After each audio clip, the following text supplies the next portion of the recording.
Okay, great. Hello, everybody. Thank you all for being here. I wanted to introduce myself real quick. My name is Hannah, and I am the creative director and one of the co-founders of Thumbprints. I'll just kind of be here moderating today's presentation, putting some resources and links in the chat, and answering questions or collecting questions for Katie to answer at the end. So feel free to interact throughout. And yeah, and I will also be sharing the recording of this presentation within the next couple of days, along with all of those resources again for you to easily access in an email soon after. And so I'm going to go ahead and introduce Katie Thompson, who will be giving today's presentation. She is the founder of Thumbprints, also a former pilot, and you're going to be hearing lots more about her story. So I'll go ahead and let her take it away.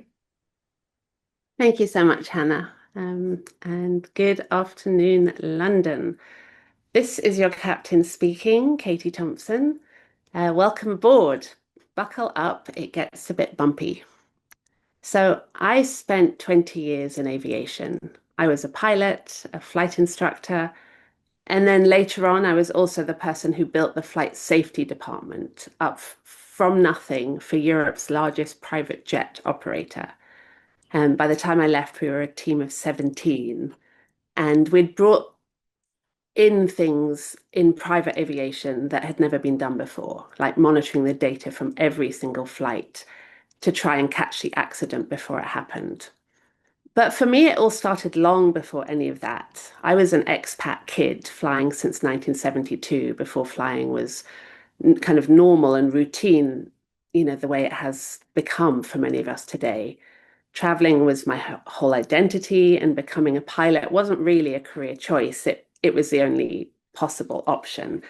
So I love flying deeply. The feeling of rotating off the runway at dawn, of breaking through that last layer of clouds and finding the blue sky that's always up there.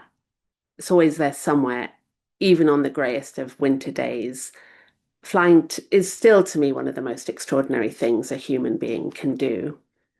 Running the safety team meant my job was all about accidents, spotting the ones that hadn't happened yet, leading the emergency response when something did happen. And afterwards, I was the crash detective, picking through the wreckage until we found the root cause so we could learn the lessons and make sure it never happened again. That's the whole aviation safety culture. You name the hazard, you act on the best evidence you have. You don't wait for perfect proof. You share every finding openly, even with your competitors. And you really reward and champion the brave crew member or team member who spoke up and raised the concern. Hold on to that because it's the thread through everything that I'm going to show you today. Because in 20 years in the industry, thousands of hours in the cockpit, hundreds of high-level meetings about preventing the next disaster, I cannot remember one where we talked about the biggest disaster of all, what our industry was doing to the climate. And my wake-up call came in 2011 when my company presented us with its first big sustainability initiative. We were going to plant trees in Borneo. And this was pitched to us as something our millionaire passengers could feel really great about. And I went back to my desk to figure out just how many trees we'd really need. I was excited, I was curious. And for the very first time, I looked aviation's climate problem in the face. So I'm an expert on flying and on aviation safety culture, and I've got a master's in sustainable aviation, but I'm not an economist or a fuel expert or a policy lawyer. And where I've simplified the hard stuff, I've tried to do it honestly. At the end of the day, I'm just a pilot who spent 20 years not looking, finally looked, and I haven't looked away since. And of course, I knew that airplanes cause pollution, but the sky just seemed so vast and so forgiving. I assumed all that pollution would just blow away off into the wild blue yonder. And then I learned that this is the wild blue yonder, this surprising little thin skin around the planet. And roughly half of all the greenhouse gases up there are packed into the bottom 5 or 6 kilometers. It's a distance you could walk in about an hour. And as a pilot, I'd climb through it in the first few minutes after takeoff. And it doesn't blow away. The carbon from every flight that any of us has ever taken is still up there in that thin little sliver of atmosphere, and it will keep warming the planet for hundreds, probably even thousands of years. So today, three parts. Let's talk about the problem, the so-called solutions, and what we can actually do about it as passengers. So back to that Borneo moment. I did what all those years in safety had trained me to do. I started investigating, and there was no black box this time and no wreckage. There was just a desk and a computer search engine. And the first thing I found was aviation's climate curve from the Climate Action Tracker. These are the scientists who grade the world's climate progress. So it's solid data, it's also a lot. So I took this graph and I simplified it. Same line. The solid line is our history. This is international aviation, which is the majority of aviation. So the solid part is what we've been emitting. The dip you see is COVID, and notice how fast it snapped back when we started flying again. And the dotted line is where the industry is currently headed on its current path, up, up, and away. Except the industry has promised to fly net zero by 2050, which means this curve isn't going to work. And it doesn't just need to level off, it needs to do this, a full emergency descent starting now. And here's the only number that really matters, which is the parts per million of carbon dioxide in the air. The day I was born, and I'm not that old, it was 323. Below 350 is the safe zone. Scientists have agreed for a thriving planet. We're at 432 now, and 450 is the line we're trying really hard not to cross for 1.5 degrees warming. So we're only 18 parts away from that. So as we go through all of this today, the fuels, the offsets, the moonshots, the promises, do what a good crew member does with a panel full of warnings. Don't get distracted. Try and keep the big picture. And here's the big picture. It's one question. What we're talking about, will this push the number up or will the number come down? Because everything else is just noise. But carbon dioxide is only half of the problem because airplane engines pump out other things that also warm the planet. Water vapor, soot, nitrogen oxides, and scientists call these non-CO2 effects. And the biggest one you already probably know by sight. Well, you do already know by sight. It's the contrails, which form when water vapor freezes in the cold air. Condensation trails is the full name. They're those white streaks behind a jet. And I spent 20 years drawing them across the sky, and I thought they were beautiful. I didn't know they were also heat trapping blankets. And by day, some contrails do reflect sunlight away and cool the planet a little, but at night they trap the heat that should be escaping. And the stubborn ones don't fade away. They spread out and they merge together and they linger for hours. And these contrails form in certain atmospheric conditions, and unluckily, those conditions exist the most where we fly the most, which is across the USA and Europe and over the North Atlantic. The really good news is that a small tweak to a flight's path or the time or season that a flight happens can avoid the worst of them. And the tools to predict where they can form are getting better fast, like this amazing tool from contrails.org, which is available to anyone. So, how bad are the non-CO2 effects? And this is where the debate gets fittingly a bit heated, excuse the pun, because when we add the carbon footprint to and the non-CO2 effects together, the real impact, the real warming impact of a flight is 2 to 3 times what the carbon number alone says.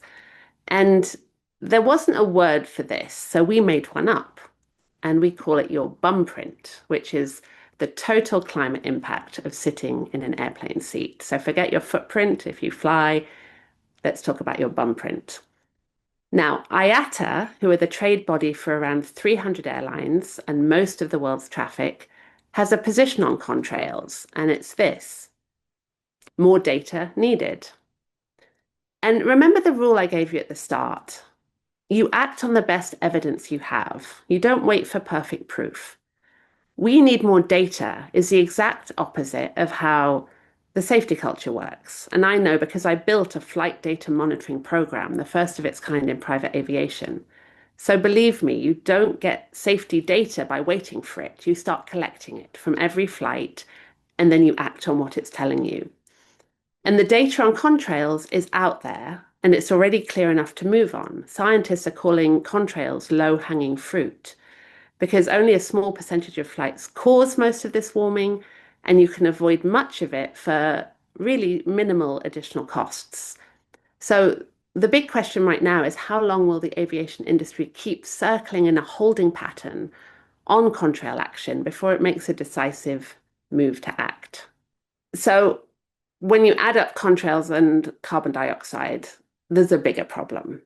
But if you push back on any of this in an airline's boardroom, you'll hear one line above all others, and it's something like this. Aviation is a very small contributor to carbon emissions. It's about 2.5%. Yeah. I don't even think it's 2.5 Okay. at this point. Two then.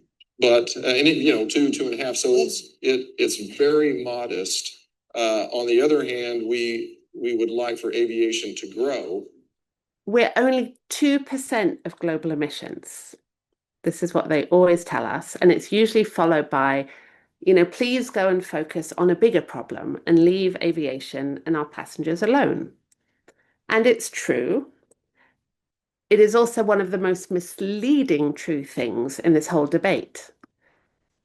Because here's what the 2% hides. Flying has never been a global activity. Between 80 and 90% of everyone alive has never once set foot on a plane. And the minority who do fly are just 1%, the frequent flyers, and they cause half of all aviation emissions.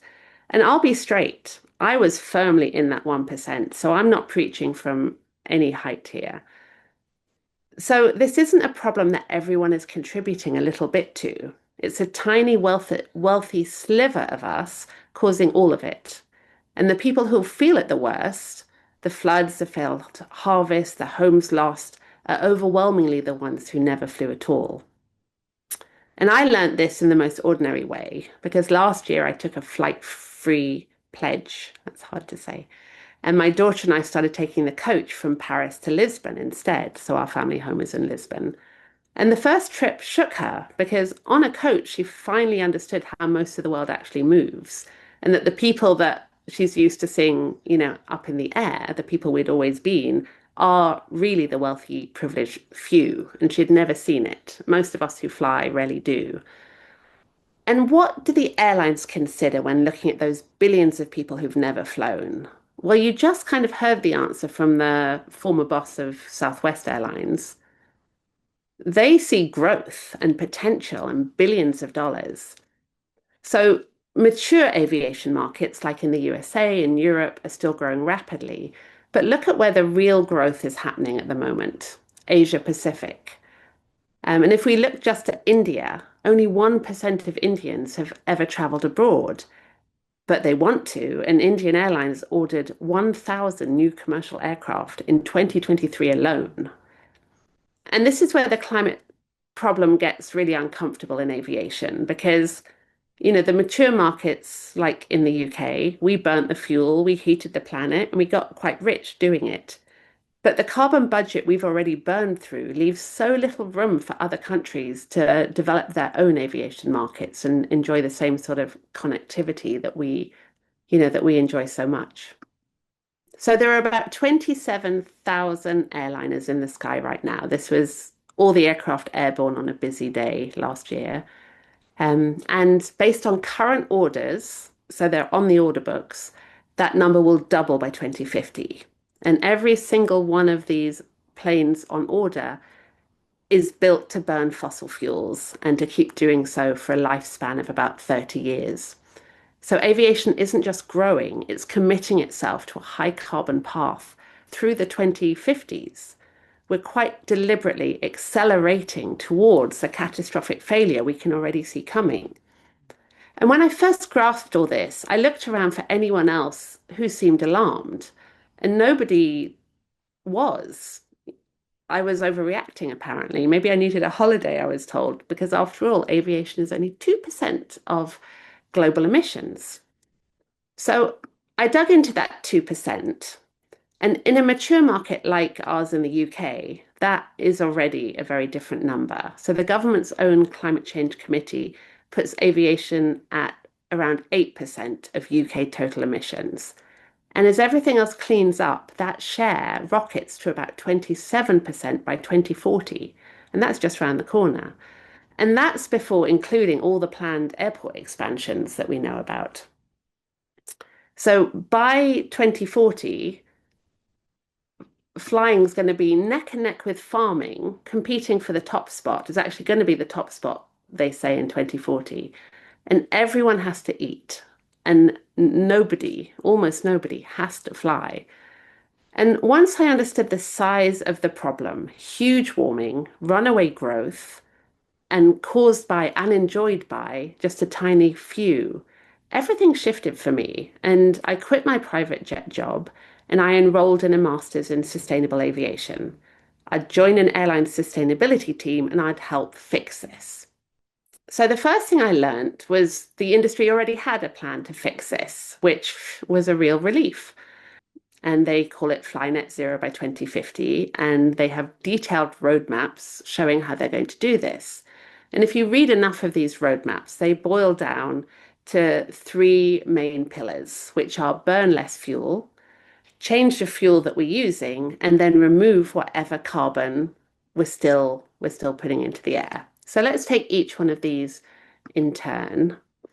So first, burn less fuel. It's a great idea. And here's a line heading in the right direction because aircraft have got steadily more fuel efficient for decades. Each new generation of aircraft burns less fuel.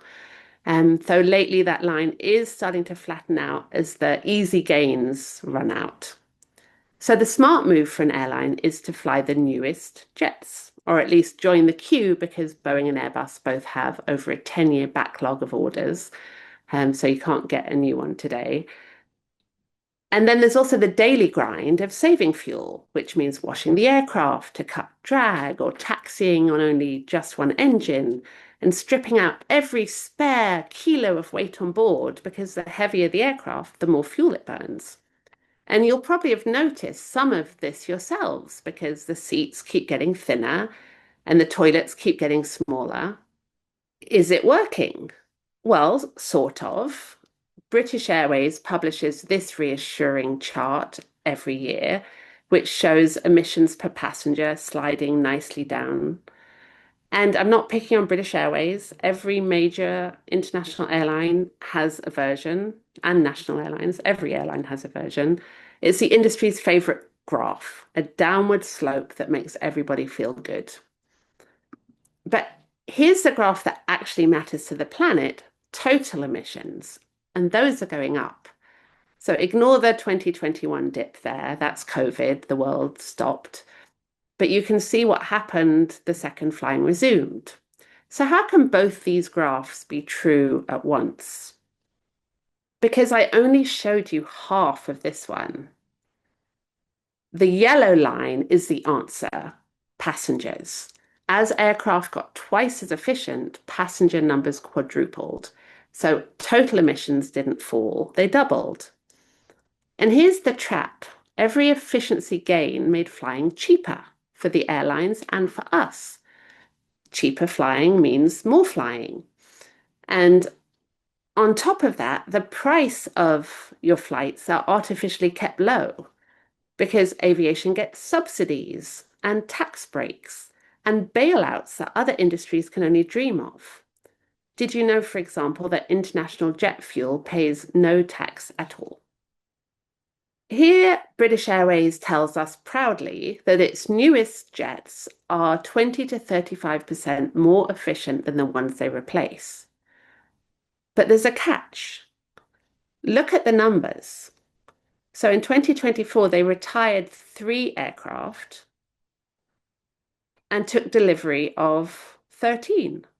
Retire 3 and buy 13, and the efficiency savings quietly stop working in your favor. And airworthy airplanes don't always retire. Often they emigrate. This Boeing 747, for example, was carrying passengers in Iran until recently, very recently. We're not sure what has happened to it since. But it started life on an order United Airlines placed in 1990, 36 years ago. And United wouldn't go near it now. But the old gas guzzlers often get sold on, usually to poorer countries or cargo operators, where they can keep quietly guzzling fuel for decades. And remember those ever shrinking toilets? What about if you turn left when you board the aircraft? If you turn left on most long-haul airplanes, you'll find a very different set of priorities. There's lie-flat beds and private suites and spa showers like this one, onboard lounges. And pretty much every major airline is doubling down on these kind of seats right now. They're calling it the premium race. And the focus here is not at all on fuel savings. In fact, it's quite the opposite. And I know because my teenage son gets staff tickets to visit his dad, who flies for Emirates. And since he turned 18, he gets first class tickets. And he came home last time raving about his private first class suite. And he told me that it was in the middle of the aircraft. So they had fake LED windows on the sides, and they were streaming a live view of the sky outside into his middle suite. Mum, you would have hated it, he said, because he knows me quite well. He, on the other hand, of course, loved it and claims he ate a whole cheesecake on the flight. He just kept ordering slice after slice after slice. And let's talk about my current favorite competitor in the premium race. Swiss Airlines economy seats at the back have gotten lighter and lighter, which is great. But up in the front, Swiss has installed new Swiss Senses first class suites. That's hard to say. That's a tongue twister. Swiss Senses first class suites. And these are so heavy that they've caused balancing problems on their Airbus A330s. The center of gravity has shifted so far forward that the aircraft are no longer airworthy. They can't legally fly. So what did Swiss do? Did they lighten the seats? No, they installed a permanent balancing plate in the tail, dead weight, bolted in forever, just to counterbalance the heavy first class section in the nose. And then there's my old world, private jets. And I didn't just see this from the cockpit. I was a senior manager running the flight safety department. So let me tell you how this really works. A private jet emits up to 14 times more carbon per passenger than a normal commercial flight. And nearly half of all private jet trips are under 500 kilometers, so distances very easily traveled by car, train, or boat. And around 40% of private jet flights fly completely empty with no passengers at all, just a crew repositioning the aircraft to pick up someone else. 40% empty. And there are now even several private jet companies that cater especially for dogs. There's Bark Air, K9 Jets, Singapore. 8 in 10 people have never flown, and they are giving the cockapoo the window seat. So while the industry's plan to burn less fuel sounds like a great idea, here's the reality. We are burning more jet fuel every single year. Currently about 8 million barrels a day and rising. And remember, that's only the carbon dioxide. Double it at least for the full warming impact for the bum print. And I'll be honest, learning all this was really hard to come to terms with. This wasn't some industry I was just critiquing from the outside. It was the industry that I loved and the thing that I'd been so proud to be a part of. So I had to keep trying to understand the big picture. Surely, I thought there must be more to the story. What about these green, sustainable aviation fuels that everyone keeps talking about? Now, my brain switches off the moment anyone says the word hydrocarbon.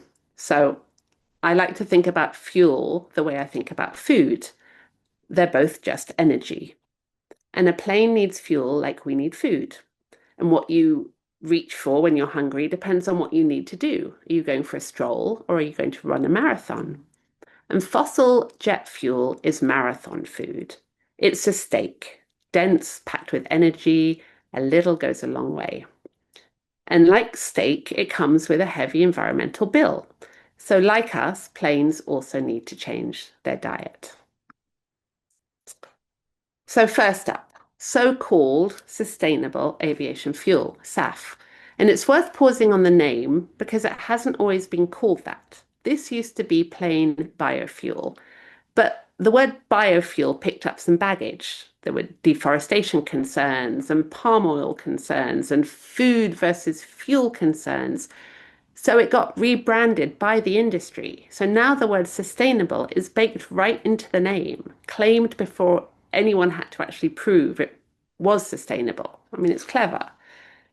And this fuel is a silver bullet the industry is betting the farm on, 65% of its entire net zero plan. And if steak is fossil fuel, I like to think of SAF as the veggie burger. You get a similar amount of energy, it's often a better choice for the planet, and it can be made from all sorts of ingredients. And SAF is made from used cooking oil, discarded animal fat from slaughterhouses, farm waste, forestry waste, even sewage. And best of all, for the airlines, you can just drop it straight in today's aircraft and engines. You don't need any new aircraft. And there are genuine upsides to sustainable aviation fuel. Anything beats burning more fossil fuel, and SAF can cause less soot, which means less contrails form around those soot particles. And SAF can also provide countries with energy independence, which everyone's, talking about right now. So far, it sounds quite promising until you look at what's actually in the fuel tank. So what's in the tank? Mostly used cooking oil, but there are only so many deep fat fryers in the world, nowhere near 8 million barrels a day's worth. And demand for used oil is now so high that fresh virgin palm oil is being mislabeled and sold as used to cash in. And this is driving up the very deforestation that SAF is meant to avoid. And some SAF plants were recently exposed for making fuel from animal fat that was traced back to cattle who'd been raised on illegally cleared land in the Amazon. So at the moment, most SAF is used cooking oil and animal fat. And this raises a question that almost no passenger has ever been asked. If you don't eat pork or beef for ethical or environmental or religious reasons, or if you try and avoid buying products with palm oil in them, how do you feel about your flights being powered by these? And here's the part that shakes the whole foundation. The carbon dioxide that comes out of the back of the engine is identical whether you're burning SAF or fossil fuel. All the carbon savings happen earlier in how the fuel was made, on a spreadsheet, not in the sky. And the atmosphere can't read spreadsheets. It only counts what's actually coming out of the back of the engine. So the whole net zero plan relies on SAF being able to completely replace jet fossil fuel by 2050. So how's the scaling up going? Well, there's a report, and I'm sure Hannah's dropping all these links into the chat, so you can, look at them in your own time. But a very interesting report called Missed Targets, and it's brutal. So the aviation industry has a bad habit. It sets a bold environmental goal. It lets the deadline approach, and then it quietly drops the target. In 20 years, it hasn't hit a single major climate target it set itself. So look at the pattern here. In 2007, it set a goal of 10% SAF by 2017. It missed that goal spectacularly. So they set a new one, lower, missed, lower again, missed, each target smaller than the last, and each one was abandoned. And, that has to bring us back to thinking about the biggest target of all, the net zero by 2050. And based on the record we're seeing here, we have to wonder, can we trust that this is a genuine commitment? Or is it just the biggest greenwash of all, the promise that's going to let the whole industry keep growing today while quietly planning to miss yet another deadline? And this is the big one that actually counts. So the last target on this chart is 2% by 2025, and the study was published before we got there, which is why there's a question mark. So what happened in 2025? Last year, SAF reached 0.6% of jet fuel, not 6%, 0.6. And meanwhile, total jet fuel use grew over 3% during the same period. So read that again. The green fuel they're betting everything on is growing slower than the fossil fuel it's meant to replace. We're not closing the gap, we're widening it. So if the fuel's the problem, why not just electrify everything like we did with cars? So back to the food analogies. If jet fuel is a steak, then batteries are watermelons. So to get a steak's worth of energy from watermelons, you'd need to eat a mountain of the heavy, bulky things. And in a car, that's a surmountable weight penalty. But in an aircraft, it's the difference between taking off and staying on the runway. So electric flight is real, but we need to look at the scale. Today, a flight school might be using a tiny two-seater for half-hour lessons. And by 2029, maybe small 30-seat regional planes will be here with a couple of 100 kilometers range. So that would basically fly you from, say, London to Bristol. Very short hops, the kind that trains normally do better anyway. And these kind of aircraft will never get you across an ocean unless it's a very small island hop where they will actually be quite useful. But yeah, so electric is very limited. So if batteries are too heavy, what about the lightest element in the universe? Hydrogen. And there's a lot of hype about hydrogen in aviation. So if we go back to our jet fuel is a steak, batteries are watermelons, hydrogen is popcorn. Because to get a steak's energy from popcorn, you'd need to eat a bucket the size of a hot tub. It's not heavy, but it's big. And that's hydrogen's problem. So it's not a straight drop-in fuel swap like sustainable aviation fuel. It's a blank sheet redesign. They have to throw out a century of aircraft engineering and start again. Airbus is the big champion here, and they were aiming for a hydrogen plane by 2035, but they've already pushed it back the best part of a decade because it's complicated.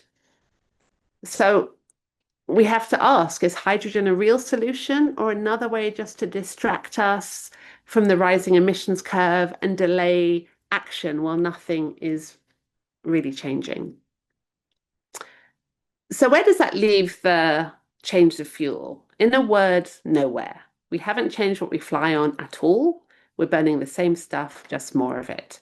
So I sat with this, and felt deflated. And then it clicked. What the industry is really telling us is that it just keeps, just plans to keep pumping more and more carbon into the air now, and it will deal with it later. And this is the opposite of everything safety taught me. You don't fly knowingly towards an accident, promising to clean up the wreckage afterwards. But the cleanup afterwards is exactly what the third pillar of the net zero aviation plan is, carbon removal. So remember my Borneo trees. The plan was simple. We pay someone to plant trees, the trees will soak up the carbon, and our flights will be cancelled out. If only. Offsets run from worthless to half decent. At worst, they're unverified and untracked. At the better end, there are some independently verified credits. But even the good ones have a timing problem. Your flight's carbon goes up today. A tree, if it survives, might soak up the same amount over 40 years. So that's not a cancellation, it's an IOU. And a forest that burns or gets cut down never pays its debt. And then the finding that really stopped me was that offering people the option to offset makes them fly more. And this is especially true of the passengers who actually care. And that's probably a lot of people on this call today, because that's why you're spending your Sunday with us. So ticking the offset box, it eases your guilt, and then you can still book the flight and feel okay about it. And of course, protecting and restoring nature is vital, but not if it's just used as an excuse to keep emitting. And the airline industry knows this, so it came up with a bolder plan. If we can't cancel out the carbon with trees, let's build machines to suck it back out of the sky. So this is the dream: direct air capture, giant machines that literally pull carbon dioxide back out of the air. And it's real. Climeworks is running this plant in Iceland right now. And I genuinely hope they can make it work and scale up, but the scale we need is enormous. And today it costs up to 100 times more than the cheap nature credits, the tree planting that airlines are currently buying. And it's also enormously energy hungry and requires the same sort of clean energy that every other industry also desperately needs in order for them to decarbonize. So how much carbon are we managing to remove today?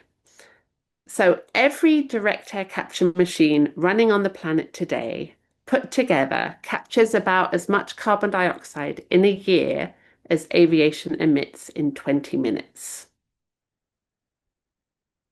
So does the aviation industry have any concrete plan it can talk about?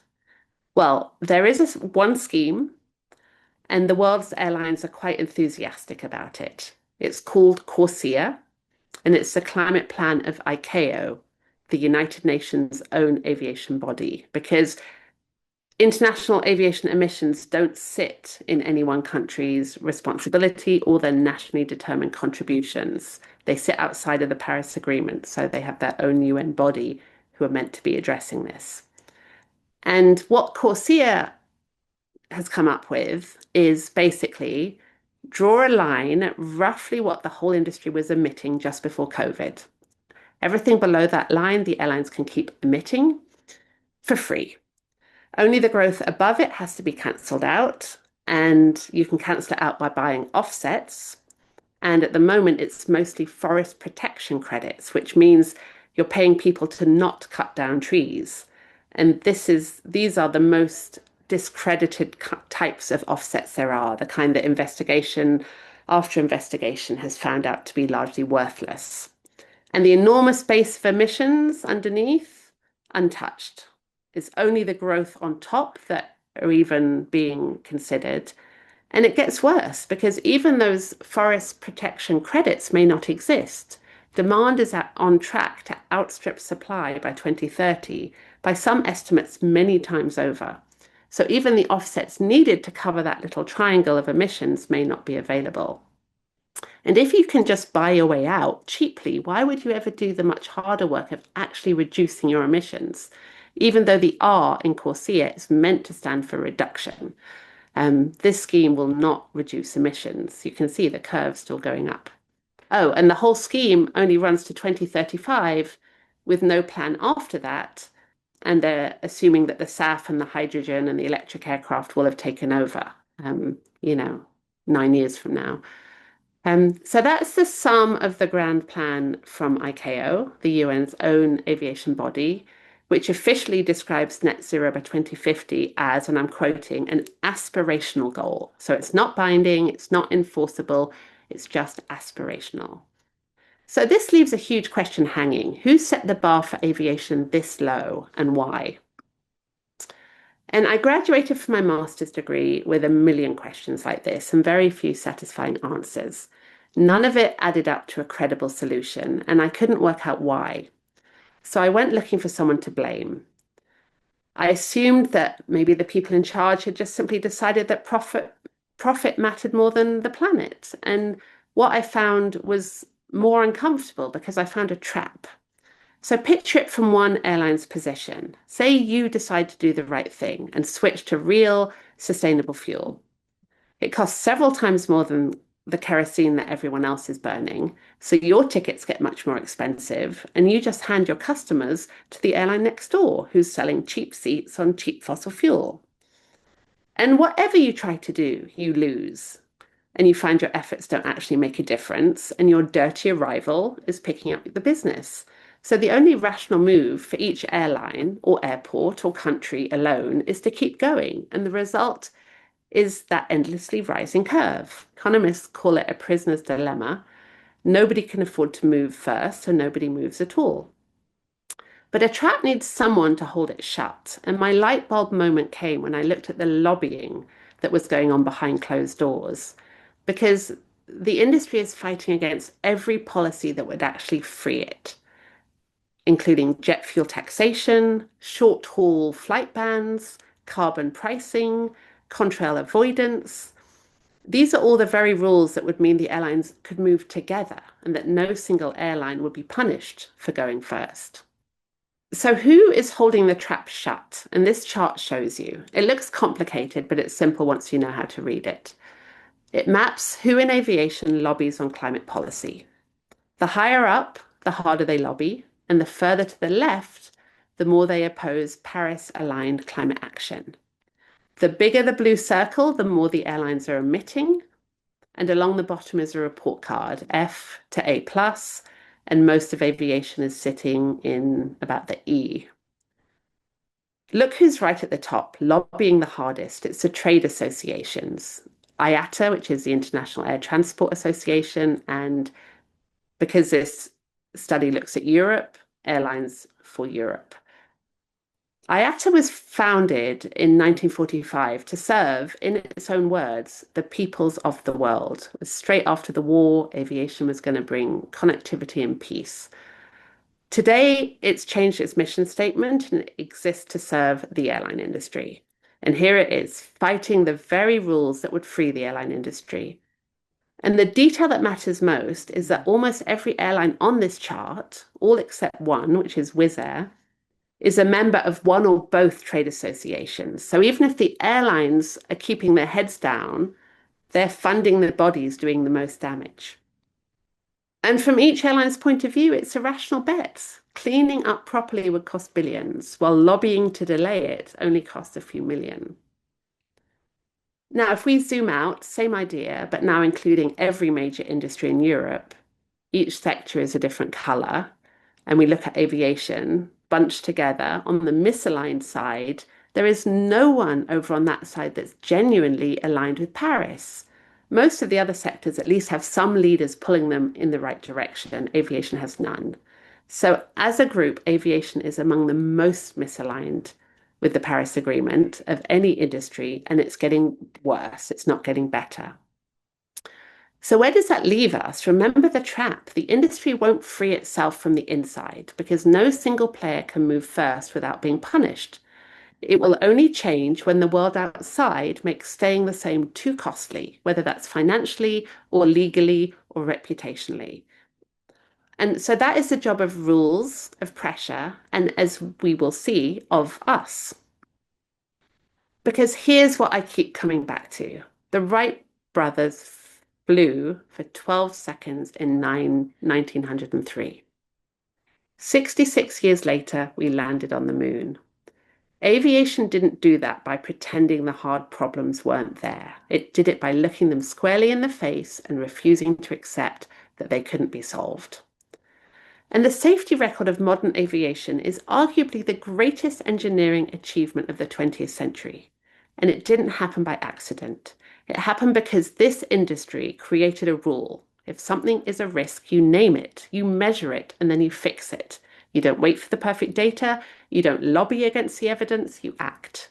And that's the culture I spent 20 years in, and I still believe in it. And the talent and the ingenuity and the pioneering spirit, they're all still there in the engineers and the scientists who are working so hard on hydrogen and electric flight and contrail avoidance and truly sustainable fuel. But what's missing is the collective courage to name the biggest risk of all, the climate crisis, and start treating it for what it is, an emergency already underway in slow motion, and to do what this industry does best in a crisis, which is take action. So you are not walking cargo or self-loading freight, as the pilots sometimes jokingly call the passengers. You're part of the crew now. It's going to take all of us, and a good crew doesn't wait to be told to act, it just does it. A major study just showed that aviation emissions could be cut by more than a half with no new technology at all, simply by airlines flying their most efficient aircraft full with everyone sitting in economy. And the thing that will push them to do it is us, our choices, and our demand. And if you've ever felt that your choices don't matter and that one person is just a drop in the ocean, here's the answer. Done together, these choices do two things. They hit the airlines as demand, and they show governments how much this matters to us. That's what will give them the courage to bring in the rules that can finally spring the trap. So we've made you a checklist to show you what you can do. So let's get to work. We already know we can do this. In lockdown, we flew less the moment that it was our own communities at risk. And it's proof that we can change quickly and together when it matters to us. And the climate is the same call. It's just slower and quieter. And again, it's landing first and hardest on the people who did the least to cause it. So before you book another flight, be honest with yourself. Some trips really are non-negotiable. Your best friend's wedding, the parent who needs you, and nobody's pretending otherwise. The catch is that almost every flight can feel like an important one. And the more we fly, the longer our list of good reasons to fly becomes. So we need to ask ourselves gently, does this flight really need to happen? Could it be combined with another trip? Or could it be done without flying? And not all flights are equal. Long-haul flights, those over 5 hours, are only 6% of all flights, but they cause over half of aviation emissions. So choosing not to take one long-haul flight can do more for the climate than almost everything else you do all year for the environment. And let's talk ripples, because everything we do or don't do sends a ripple, like Taylor Swift. She gets heat for flying her private jet, but her bigger ripple is her influence on her fans. In 2024, she signed a deal to play exclusively in Singapore and nowhere else in Southeast Asia. And as a result, 300,000 fans flew in from neighboring countries to see her perform. So that's a bad ripple, one choice by one person spreading outwards and multiplying. But the good news is ripples work in both directions. So think about your own life. Do you shape the flying of the people around you through what you suggest for the group trip, what you post on social media, the trips you sign off at work, perhaps? If you're the one who's always pitching the yoga retreat in Bali to your friends, you might be sending out bad ripples without realizing it. And research shows that when one person in a group starts flying more thoughtfully, others start questioning their own choices too. And I'm living proof. You heard about the coach from Paris to Lisbon. That's how I travel now. For my entire life, I was firmly in the 1% at work and at play. And these days, my big indulgence is a £3.99 seat upgrade on the Flixbus. And the trip is long, I won't pretend otherwise, but every time I do it, the people around me just cannot stop talking about it. And when I drag my 16-year-old along with me, it has an even bigger impact because her friends are absolutely horrified. And they go straight home and they tell their parents, who of course are all 1%ers too. So if someone who flew private jets can end up happily sitting on the Flixbus, then change really is possible for any of us. And it proves you don't have to be Taylor Swift to cause a ripple, and you never know how far your ripple may travel. So this bit's exciting. Let's get back to the checklist. So you've really thought about it, and this trip is worth making. So now comes the actual booking. Most of us go to a travel site and we look for the cheapest price or the best time. Maybe we throw in our loyalty points and we book a flight. But as newly empowered passengers, you can be smarter than that. What we're looking for is simple. We want the lowest emissions flight, and the savings really can be enormous. And here's the good news. It's genuinely easy to find. Google Flights shows you the carbon emissions for every single search. It's not the only search engine, but it's a good one. And it's free, so let's look at a quick example. So today we're booking a one-way economy non-stop flight from London to New York. And the first results page we see is organized on top flights. And these are chosen based on price and convenience, nothing to do with carbon emissions. But we already see a significant spread between these two top flights. In fact, the second flight, 587 kilos of carbon, and this is just one way, remember, so you have to double that for return, is 83% higher than the average emissions on that route. So I don't know why Google is recommending that as a top flight. Come on, Google, you can do better than that. So this default screen is not your friend, but the data is right here. You just have to know how to grab it.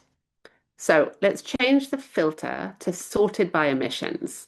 And now we suddenly have a much better option, 240 kilos of carbon. And this flight produces 25% less emissions than the average on this route. So from 587 to 240, and that's just one way. Where else in your life right now can you avoid hundreds or sometimes thousands of kilos of carbon with just one click? And you won't be the only one doing this. A recent US study published this week found that since booking sites started showing emissions in 2022, travelers have genuinely started to shift to the cleaner flights.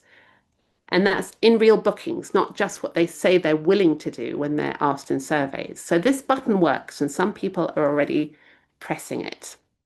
Why is there such a difference between what look like completely identical flights? In this case, it's the aircraft type. The Boeing 787 is one of the most modern and fuel-efficient aircraft. So it's kind of the difference between choosing a Hummer or a hybrid when you're at the car rental place. And look, here's something genuinely exciting. Google has started to show the contrail warming potential of your flight too. That's the non-CO2 effects we looked at earlier. So the rest of your bum print is finally also starting to show up where you book. And if someone else books your flights for you at home or at work, ask them to sort by emissions and to pick the lowest, because they may not know it's there. And then that's your good ripple for the day. Two more choices that are genuinely powerful. Fly direct. So takeoff, climb, and landing are the most fuel-thirsty part of any flight. So every connection adds a whole extra cycle of that. A direct flight almost always means lower emissions. And please fly economy. A business seat weighs about 3 times what an economy seat does and takes up far more space. First class is even worse. And if your work travel policy decides your cabin, don't just accept it, challenge it.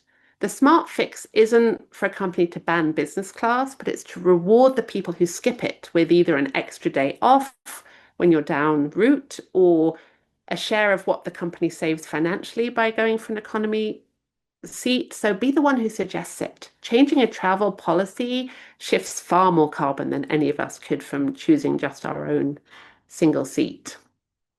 Okay, once you've booked your flight and you're on your way, keep your wits about you because the noise really starts here.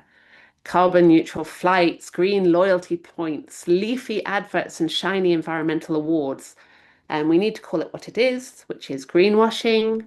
This KLM advertisement was so misleading that a court made them pull it. The judge's point was simple. Basically, they were giving people the impression that flying was becoming sustainable, and it isn't. And now a growing list of European cities are banning fossil fuel advertising completely, and that includes airline advertisements. This is my favorite slide. Look closely. Every single one of these is an Airline of the Year award, all from 2023, all for environmental reasons. And yeah, basically, when everyone's a winner, nobody's a winner. And the European regulators turned up and started looking at what the airlines were saying. And they told about 20 European airlines, in effect, prove your green claims or stop making them. And here's the giveaway. It wasn't really a choice. They couldn't prove them. So they didn't just go quiet. Some scrubbed the green pages off their websites entirely. And so there's a name for that too now, green hushing. They just aren't talking about it.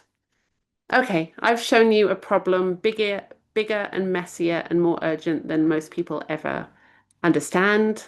So before I take your questions, 3 things to take home with you. 1, your flight warms the planet far more than you think. The carbon number is only half the story. Contrails and the rest roughly double or even triple it. So understand your bum print. 2, the most powerful thing you can do is fly less, and especially think hard before booking a long haul flight. One long haul flight not taken beats almost anything else you'll do all year. And don't take my word for it, the UK government's own climate advisors say flying less is the single biggest lever we have for cutting aviation emissions this decade. And 3, when you do fly, choose well, sort by emissions, go direct, go economy, don't fall for the greenwashing, and talk about it. Never underestimate your ripple. But just to finish up my story, am I still dreaming of a job on an airline sustainability team? Yes. I love this industry. I love what flight does for human connection. None of this was ever about hating aviation. It's about demanding it be worthy of the extraordinary thing it is. I'm still waiting for the first airline willing to truly lead this. And if you spot it, let me know. Until then, there's Bumprints, where we hand passengers the tools to demand better. It's free and it's a bit cheeky. Take our quiz, find out which of our flyers you are, how big your bum print really is, and if your school or workplace or community wants this talk or a version of it, get in touch. And one last thing, the people who will feel our choices most, the floods, the failed harvests, the homes lost, are overwhelmingly people who have never set foot on a plane. Those of us who fly the most carry the most responsibilities to act. That isn't guilt, it's just true. And it's the whole reason this matters. Thank you. I know that wasn't easy listening. Now, let's take your questions. Over to you, Hannah.